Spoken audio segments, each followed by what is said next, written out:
ధర్మశాస్త్రాన్ని పాటించాల్సిన వాడివి నువ్వే ఇలా మారిపోయావేంటని అగ్రిప్పరాజు అడుగుతున్నాడు పౌల్ని. అడిగినప్పుడు ఏం జరిగిందో ఎలా జరిగిందో చెప్తున్నాడు.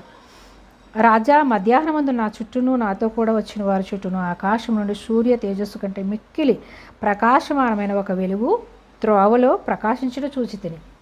మిక్కిలి ప్రకాశవంతమైనటువంటి వెలుగు చూచితిని. మేమందరము నేల పడిపోయాం. ఆ వెలుగు చూడలేక ఏం చేశారంట, తనతో ఉన్న వారందరూ కూడా నేలని పడిపోయారంట. పడిపోయినప్పుడు ఆ యొక్క ఆ వెలుగులోంచి దేవుడు మాట్లాడుతున్నాడు. సౌలా సౌలా, నన్నెందుకు హింసించుచున్నావు? మునికోలలకు ఎదురు తనుట నీకు ఇష్టమని హెబ్రీ భాషలో ఒక స్వరము నాతో పలుకుట వింటిని. నువ్వెందుకు ఇలా ప్రవర్తిస్తున్నావు? ఎందుకు నన్ను హింసిస్తున్నావు అని ఒక స్వరము నాకు వినబడింది. వినబడినప్పుడు అప్పుడు నేను ప్రభువా నీవు ఎవడు అని అడిగాడు. ప్రభువా నువ్వు ఎవరివి